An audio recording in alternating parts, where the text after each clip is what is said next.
This is the Bartholomew Town Podcast. Hi, everyone. Welcome into another edition of the Bartholomew Town Podcast. It's Bill Bartholomew here with you for a special edition of the pod. Today, a live taping that we did earlier this week at the Brenton Hotel in Newport with Homicide at Rough Point author and investigative journalist Peter Lance. Now, many of you may remember Peter from two previous episodes we've done in the last year following his blockbuster investigative research that really blew the lid off of the fable surrounding Doris Duke and what Peter proves to be the murder of her longtime companion and sort of advisor, Eduardo Tirella. And if you think back to the previous episodes, if you haven't had a chance to listen to them, we'll give you a little bit of a summary of this entire story here in today's episode. But basically, in Newport, Doris Duke, a tobacco heiress, a zillionaire, she owned Rough Point, one of the large mansions on Bellevue Avenue, right where it turns to Ocean Drive.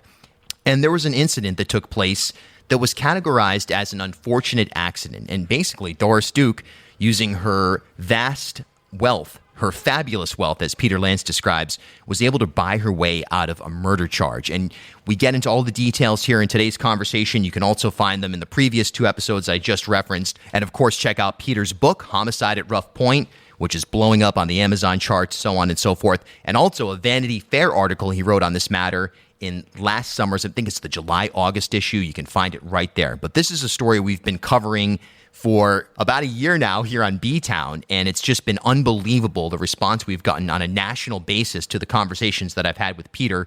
So Peter Lance, based in Los Angeles, he's out in Newport post-pandemic this July, gathering more and more research, and we're going to break some news here in this conversation that you're about to hear, including new witnesses, people who were around this event on the night that it took place, including a gentleman, 93-year-old Ernest Gibbons, whose voice you'll actually hear in the episode coming up. So this is great stuff. We had a great crowd, tons of energy at the beautiful Brenton Hotel right on America's Cup Avenue in Newport. And this was sort of a last-minute thing that Peter was in town.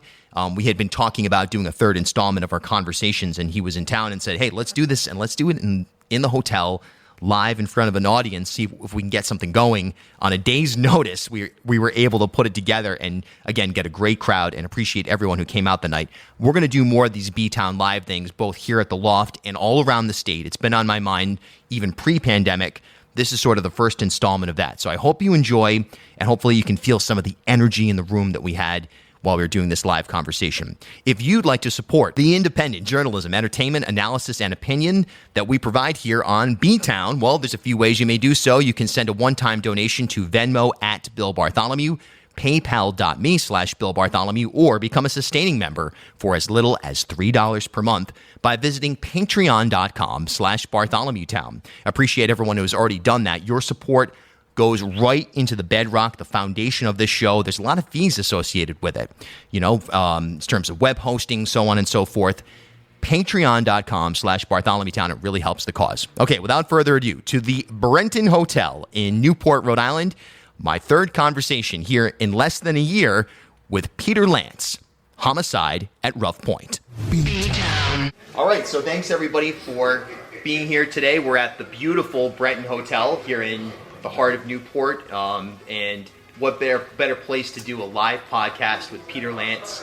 This will be the third time we've had a conversation in less than a year on your incredible investigative work with respect to the Doris Duke, Eduardo Tirella incident, and of course your book, Homicide at Rough Point. It's blowing up the charts on Amazon. You've got the piece in Vanity Fair, all the accolades, but the teeth of it, the meat of it, is really moving minds and shaping opinion in something that has been for decades sort of a fable around Newport. So thanks for doing this. It was your idea to do it. I'm thrilled. Yeah, I proposed it because the two earlier podcasts were just so well received, and Christian Withrop put it in the Buzz, which I'm always hoping he'll do with this one too eventually. So. Who I have great respect for. He was onto this Doris Duke Tirella story, Christian Withrop, very early on, like around 2015, he did a piece on it. So he's kind of a pioneer. But anyway, I'm thrilled to be here, and there are a number of my friends, and some key sources in the book are here that I've never even physically met, including a woman named Denise Clement, A new source to me is Ernest Gibbons from this legendary Newport family, 93 years young, who has a fabulous story to tell relating to this. He and I just got to know each other over the weekend, and so without further ado, let's let it rip. I guess let's start with sort of just the Reader's Digest version of the story itself. This is sort of a recap for the listeners who have already read the book and have heard the podcast, but just sort of take us through in a nutshell, what this is all about. Okay, so Doris Duke was the richest woman in America in 1966. She had inherited 3 fortunes: American Tobacco Company, which created Lucky Strike, the modern cigarette as we know it, Alcoa Aluminum, and then Duke Power, which is now Duke Energy, which operates in 7 states. Fabulously wealthy. She inherited, I think at the age of 10 or 12 when her father died, $55 million. Yeah. You can multiply that times 8. Oh, no, it's vastly more than that, because 8 is 1966. So this is in the 20s, you can imagine. By 1966, she was making $1 million a week in interest on her money. She could stand in the corner of her room and do nothing, and a week later she'd be $1 million richer. So she had 5 different, a Park Avenue apartment in 4 estates. Duke Farms in New Jersey, 2,500-acre estate. Shangri-La in Hawaii, this beautiful Islamic-themed estate in Diamond Head. The old Valentino place in Bel Air, L.A., Falcon Lair, and of course Rough Point in Newport, Rhode Island, which is at the end of Bellevue Avenue, known as Millionaire's Row, and just around the corner the Ocean Drive begins. And on the early evening of October 7th, 1966, she killed her longtime designer and art curator who'd worked for her for 7 years, Eduardo Tirella. He was a Renaissance man. I found out as I told his story for the book. He was a war hero. He won the Bronze Star in the Battle of the Bulge. She never bought a work of art without him appraising it. Much of the art that's in Rough Point in that 7-year period prior, he curated. But he wanted to leave her for many reasons. She was notoriously stingy. She was a very tough person to work for. And his Hollywood career was amping up. He happened to be gay, and his partner, Edmund Caro, was a well-known sculptor on the West Coast. But more importantly, he began to get into designing for films. And one of his closest friends, ironically, was Sharon Tate, very close to Kim Novak. And Marty Ransohoff, this producer who discovered Sharon Tate, was enamored by him. So he designed one movie called Eye of the Devil that Sharon was in, and David Niven, and then the big movie with Elizabeth Taylor and Richard Burton, the third film they had done, second film after Cleopatra, called The Sandpiper, which took place in Big Sur up in California, where Edmund and Eduardo had a house.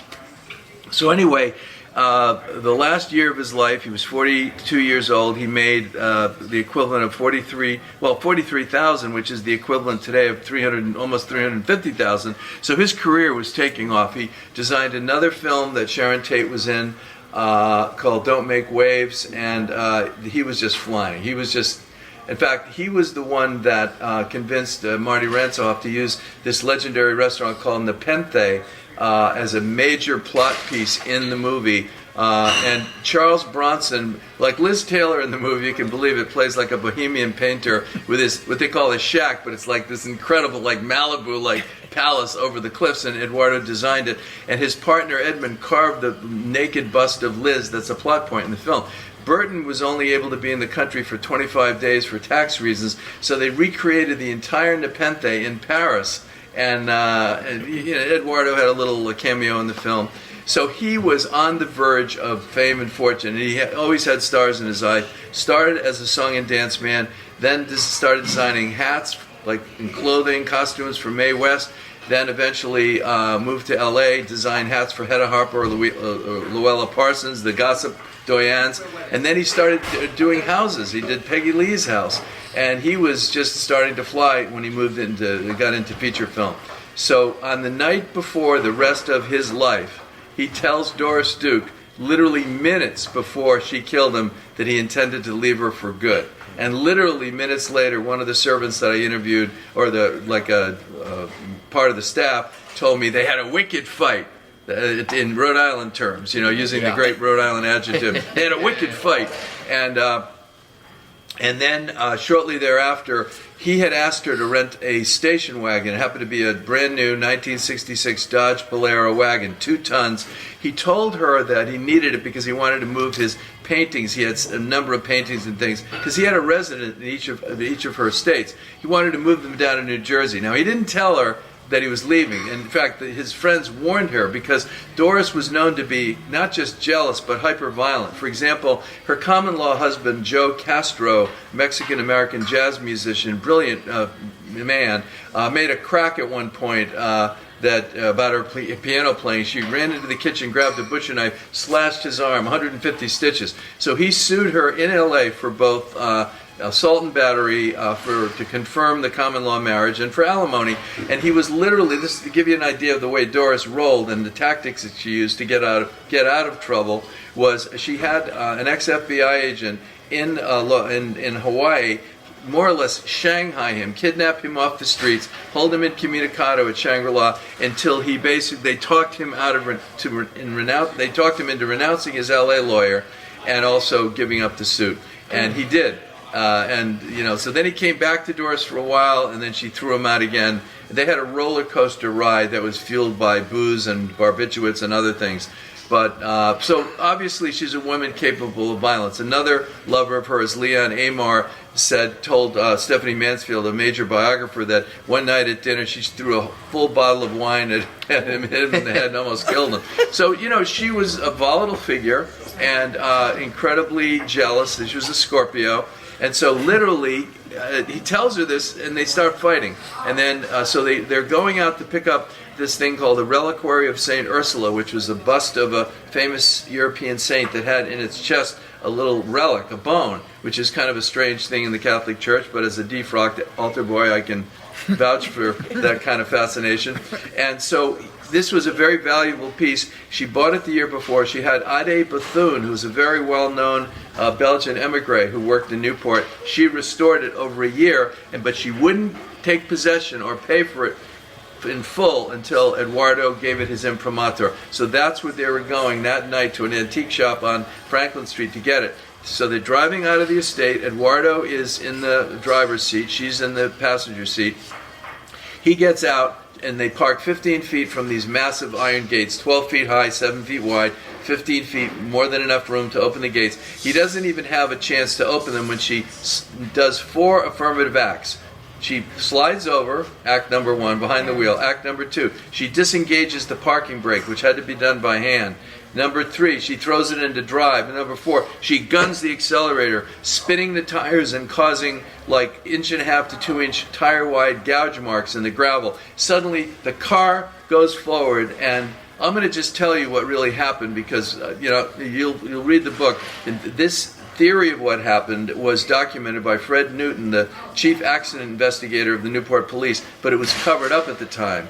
Later, he became the chief of police himself, and a friend of mine, a police detective from New York, James Moss, said to me, I'll bet he kept the truth of it like a golden ticket in his pocket. And not that Fred wasn't competent to be chief, but he became chief. But at that moment, what he said was Eduardo went up on the hood of the car, which is a thing people do, actually. When cars approach to save their lives, your kind of lizard brain triggers, and you jump up on the hood. So he's staring at her through the windshield of this vehicle in terror. And then she blows through the gates, bending these massive gates. There was a metal stop and a escutcheon plate at the top to keep them in. Several baluster rungs knocked out of the bottom. And then she hesitates for a moment. She hits the brakes. And he rolls off onto Bellevue Avenue. And how many seconds went by, and she's starting to roll the odds in her head. 1,001, 1,002. I can't get into her head, but did she think, I got away with the Castro stabbing? And then she just decided to commit, and she just hit the gas and dragged him to his death. And when she dragged him across Bellevue Avenue, he went up on the curb. She knocked down 20 feet of post and rail fence on the Laurel Estate, and with such force that the car ended up hitting a tree and ending up parallel to Bellevue, and he was dead, dead, dead. Within 96 hours, the police wrapped it up, called it an unfortunate accident. Yeah. She was the only living witness, and the police took that part of the up on the hood element out of the police report, because otherwise they would have had to put the bracelets on her that night, lock her up. But she began giving money to Newport thousands of dollars. She was hidden away in Newport Hospital the night of, so the Rhode Island investigators could not talk to her. And eventually she began restoring more than 70 colonial houses and literally helped Newport to avoid bankruptcy when the Navy pulled out in 73, and basically created the beautiful city that we see here today. So you could ask yourself, in the moral compass, I don't even mean to bring it up, is the life of one man worth what you did for the city? I say no, personally. Yeah, it's not worth killing somebody for any reason, okay? Especially violently, and especially a man who was so loyal to her over the years, who treated the staff beautifully. He was just a wonderful person and a war hero. But that's what I document in this book. And in the book, you really raise a lot of very specific investigatory pieces that you've uncovered, and really the most, I guess, valuable portion of that is how you literally speak to people who either anecdotally, through family connections, or even through their own experience, have information about what really happened that night. So there's some new information in that regard that is something that we haven't talked about yet. You're the first person that's going to be making it public, and I have to keep it closely held because I talked to my editor at Vanity Fair, and we're considering doing something about it. But I was here Saturday night. First of all, I want to talk about the Brenton Hotel, what a wonderful place it is. And they created what they call artist in residence, or author in residence thing for me this summer, where they're putting the copies of the books in all the rooms. And they basically, people want them signed, they can come down, and I do these little seminars for a couple of hours every week, if not more, if the demand is such. So people can buy the book. So on Saturday I was doing, because it was rainy, I did kind of an extra one on Saturday. This gentleman came, and he came to me and he said, I was the paper boy for Doris Duke, and not only is your book 100% dead on in terms of what I just described with the death with Tirella up on the hood, crushing him and everything, but he said, I was there. I heard the lead up to it. I was riding my bike, finishing my route, coming from Ledge Road right up to the corner of Bellevue. I delivered the paper. But then he said he turned and saw Doris, not in shock, outside the car, not like, oh my God, what have I done, but standing very deliberately and looking under the car and kind of like this. So he came up behind her and said, "Ma'am, can I help you?" I mean, she 3 times she said, "You get the hell out of here!" And each time she said it, like second time he said, "Do you want me to go up to the house to call some?" Get the hell out. And then the third time he said, "Do you want me to call the police?" Get the hell out. And she's like ferociously yelling at this kid. He's 13 years old. So he goes home, basically finishes his route, and as he's doing that, he hears a police car arriving. Okay? Next day, he gets the Daily News. He has to deliver it, and he sees. So he goes to his dad. Dad, this is what happened, because he didn't see a man under the car, and he heard a man yelling earlier. He heard a man and a woman arguing. It was about 50 yards away as the crow flies on the corner of Ledge Road, and he kept pedaling closer, and the voices got louder as he got closer, okay? And then he literally, after the crash, turns the corner, and he sees her, and then he walks up behind her, literally as close as we are now, and that's when he said she ghosted me. She kept walking back and forth like this, so I couldn't get a good look under the car. And then that's when he put it together the next day when it says she kills her friend Tirella. Dad, he goes to his dad, and his father basically says, "You will tell this to no one, your brothers, your sisters, your mother, not one of your friends. I don't want you to ever hear this again." And he was crushed because his father was a very righteous person who always did the right thing. Years later, when he was old enough to really challenge his father said, "Listen, this woman was capable of anything, and I didn't want you on your bike one night to get hit from behind and lose his son." And only then, when he learned that he was able to kind of accept it. But right around that time, he enlisted in the Marines and went to Vietnam. And 2 of his buddies, he told the story to. He finally opened up. And then when he got back, he told it to at least 5 close friends in Newport. And they're all contemporaneous. These are all people that, you can reach them, you can call them and talk to them and find out was the story consistent. It's not unlike what we see with the Me Too movement, where women felt abused years ago and nobody believes them, and now but if you can prove that you had told the story back then in depth, it lends credibility to the account. So that's all I can say right now. I'm still working the story, but if it's true, and I believe it is, I believe this. He's one of the most credible sources I've ever met. And as an investigative reporter, you come upon everybody, Yep. and there are a lot of pretenders and fakers out there. But this guy, I mean, if I was a lawyer and I was prosecuting a case, I have a law degree, but I never practiced, I would put him on the stand. That's how solid this guy is to me. You're right. But I still have to run down all these other avenues to nail it down. But if it's true, he's the first and only living witness to supply fresh, new, and direct evidence of what happened that night. Because all of as Bill alluded to, there are many people like Officer Eddie Angel, the first officer on the scene. He was incredibly valuable. Norman Mather, another officer, who was told by Chief Radissi when he arrived, go back and write it up, Mather. Yeah. And then he walked arm in arm with Doris Radissi, the chief, into Rough Point, where apparently some kind of an arrangement was made. So then when Mather's typing up somebody rips the triplicate form out of the typewriter and throws it in the garbage, because then it was cover-up mode.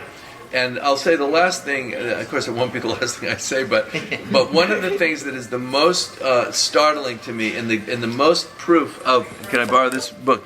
The most proof of the collusion between Doris Duke and the Newport police in letting her get away with murder is chapter 7.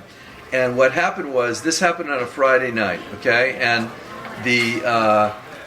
so immediately Doris was, taken to Newport Hospital, and the medical examiner, Dr. McAllister, who happened to be my family physician growing up, which shocked me when I learned this, he allowed himself to be hired as her private doctor that night and put her in a private room at Newport Hospital so the state investigators couldn't get to her. Well, then she came home the next day. They wouldn't let the guys talk to her then at Rough Point. Sunday, she's in her bedroom, and cue the dog. There were 2 German shepherds on either side of her bed, right? They sounded a little more ferocious than that little. So anyway, so her lawyer was there, her business manager, and these poor guys. Al Mazzarone, now departed, but Louis Perotti, who I talked to, is still alive. He said to me, by the time we got there, Peter, the fix was in. And this is on the basis of this single little interview of 4 questions right here, they closed the case. But then Radissi took a lot of flack from the Attorney General, Nugent, so he dialed it back. So after he'd already said to the UPI and the AP and the New York Times, did it fall out? No. I think that... It's on the verge of falling out. No, okay. This is going to be for you. No, that's okay. So anyway, after they came out with this death of Miss Duke's friend rated unfortunate accident, he dialed it back and he asked the police to come up with you got to help me close out this case. And they fabricated a transcript. They literally created a phony 3-page transcript of a supposed interrogation the next day. And we know it's phony. Why? Because the first question they ask is, it says, interrogation of Doris Duke by Captain Paul Sullivan at Rough Point to 12:30 p.m. Tuesday, October 11th.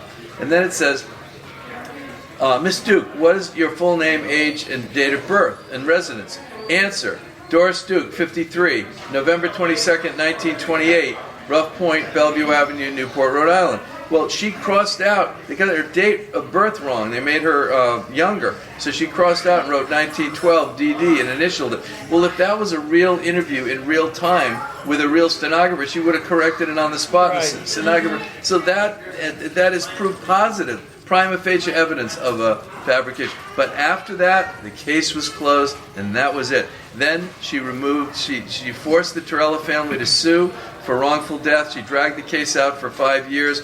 They offered as little as $200,000 for settlement. She refused, and then finally she was found civilly liable during the liability phase. But when they got to the damage phase, her lawyers so denigrated Eduardo, who was gay. A gay man in 1966, was not a full man, and I'm not saying that. It's just the sad reality of life.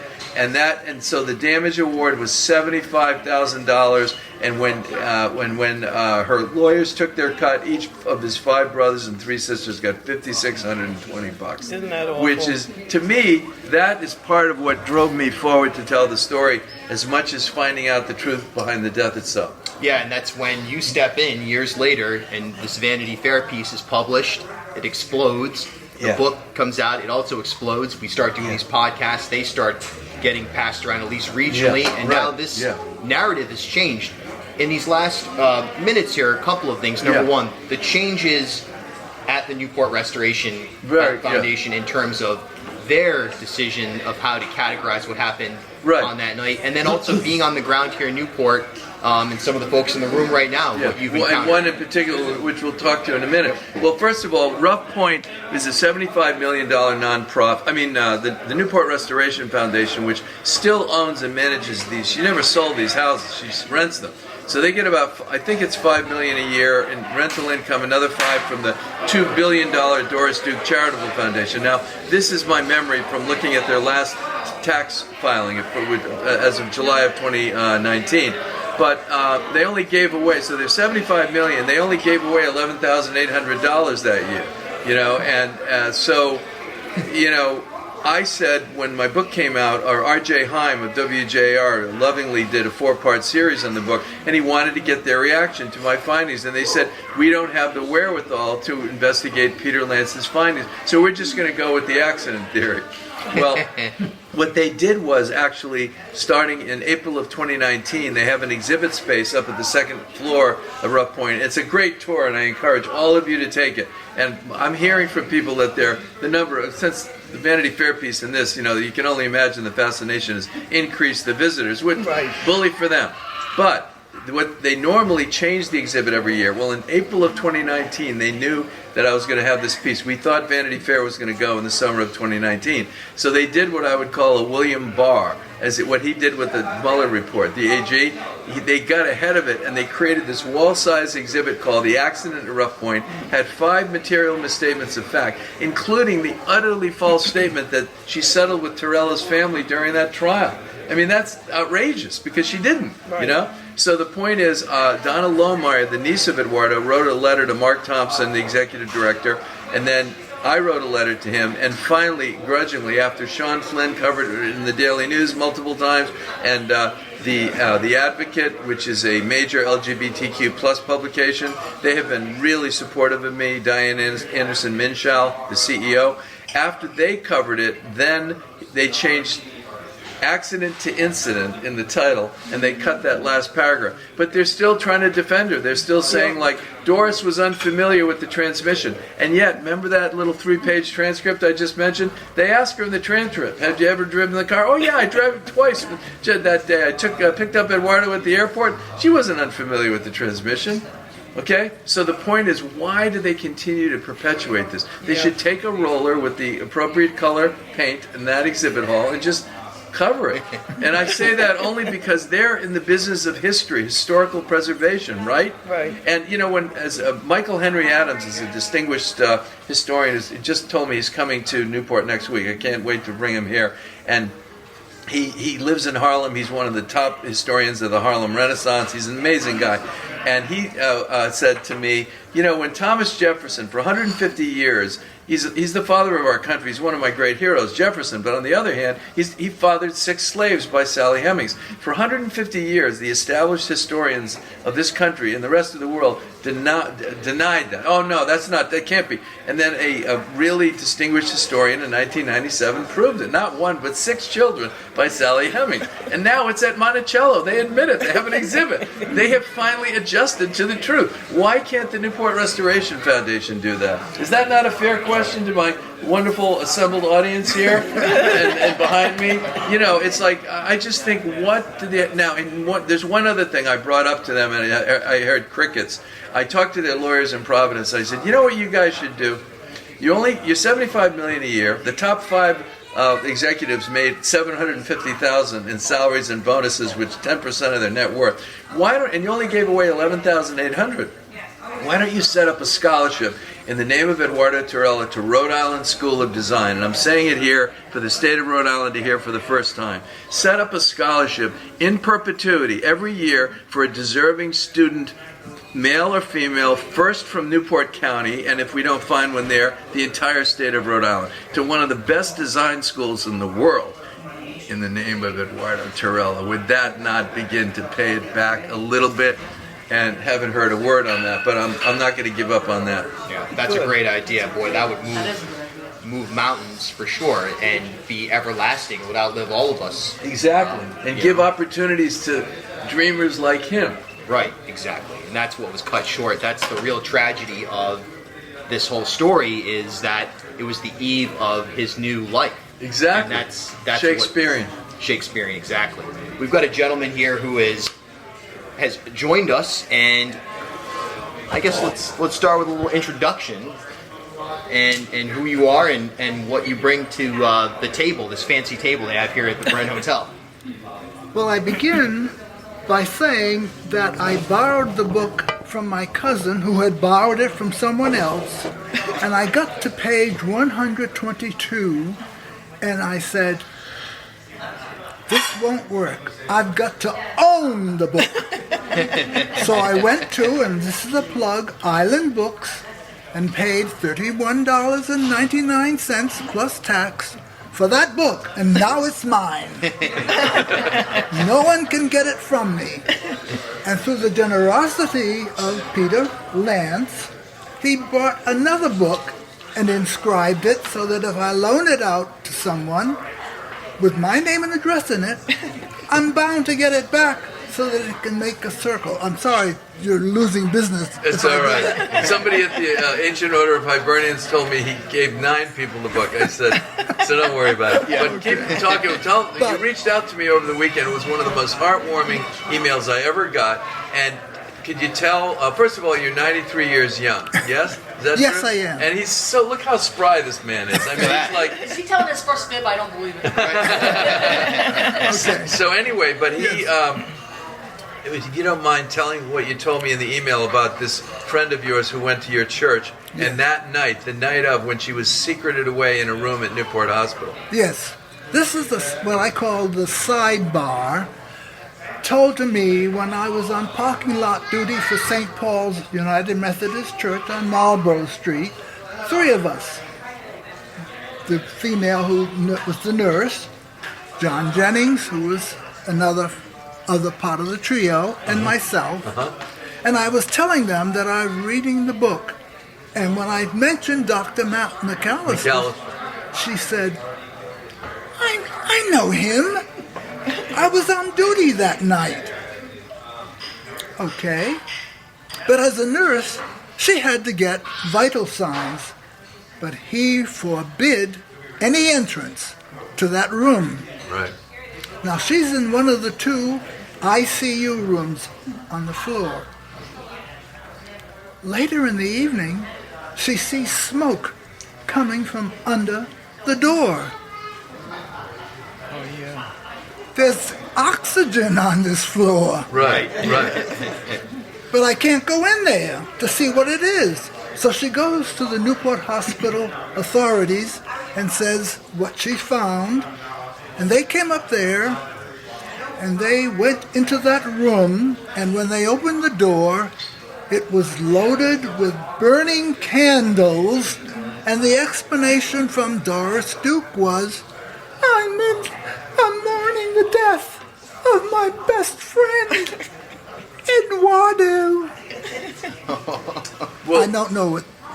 Anyway, that they story, extinguished. they extinguished. But that story, you told me that, and then I met the paper boy a little later that day. Yes. And what the paper boy's account of her is so chilling and cold-blooded in terms of the way she reacted. And then she gets back in the car, and it almost seems that because she had no marks on her face, she gets back in the car, and then when Eddie Angel gets there and this Navy nurse I interviewed arrived, she has bruises, what Bill Watterson called steering wheel injuries on her face. Like, did she bang herself?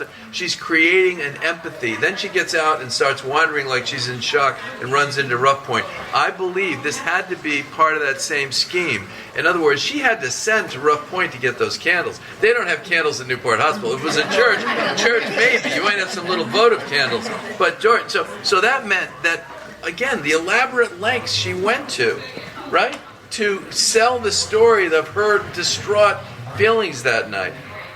Anyway, what a wonderful contribution to the historical record. Absolutely. Let's give it up. I guess let's wrap this Yeah. portion. And for anyone who, of course, the book is available. Of course, Vanity Fair article is available. What was it? The July, August issue. They also have it for sale here at the hotel tonight, and I will sign it. If you get one, I'll sign it for you. So, whoever. And you can also listen to 2 other conversations that Peter and I have had during the last year at ripodcast.com. You'll be able to find the first one. We went on for, a while. It's like a 2-hour conversation, and it exploded as far as listenership. It's a really engaging listen, so you did a great job of laying out in more detail exactly what's happening. But I guess in closing here, how important is it? Because there's a lot of talk these days about understanding history. Some of it's race-related, some of it's just other misinterpretations that have happened. How important is it for people to assess the type of work that you're doing? Not necessarily how important is it for you to do it, but for people on the outside to take the time to better understand even minutia and the impact that it has in terms of accurate history, at least that which we're able to prove like you have here. Well, I think that first of all, murder is murder is murder. There's no nuance to it. You can't be explained away. Now, there are degrees of murder, right? There's manslaughter, there's which the sliding scale, as I talk about in the book, is like, just, an accident where you're not intoxicated, but somebody runs out, you hit them, they die. That's manslaughter, but your culpability is minimum. The more you go toward drinking and driving but once you cross over into the territory of intentional murder, that's why it's the capital crime.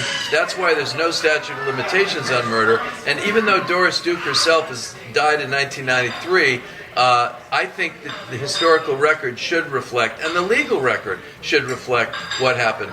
And it's just important for history. We need to know if Thomas Jefferson is the father of 6 enslaved people. That's an important part of our history. It doesn't take away from, we hold a few truths to be self-evident, and all the great work that he did back then as a founding father, but it gives us an understanding and perspective.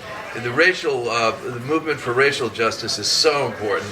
And in this city of Newport, Rhode Island, it's such a small town, one of the most unique on earth.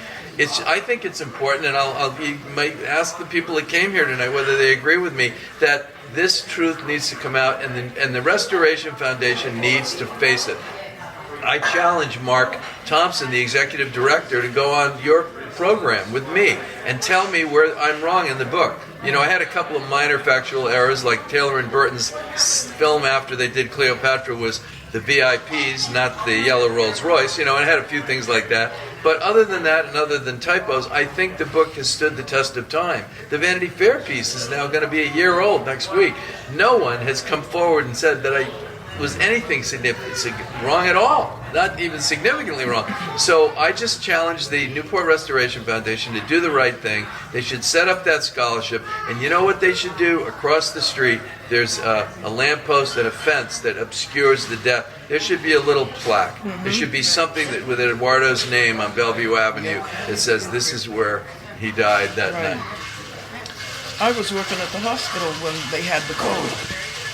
But we didn't pay it any mind because they have codes all the time. Yeah. And somebody said, Doris Duke had an accident. We're still not giving it any first thought because we just figured, she was in an accident and that's it. And we didn't know until the next day when we read the paper what had happened. And it was a shock. Yeah, it really was. Peter Lance, ladies and gentlemen, Homicide at Rough Point. Rhode Island's podcast of record, B-Town. At HealthSource RI for Employers, we provide access to health insurance to more than 1,100 local businesses and nonprofits, and 96% of them renew through us every year. Maybe it's our choice of 19 different health plans, our 10 years of customizing solutions, or our one local team of dedicated experts helping employers find quality health insurance. See how our numbers stack up for you. Learn more at healthsourceri.com/employers.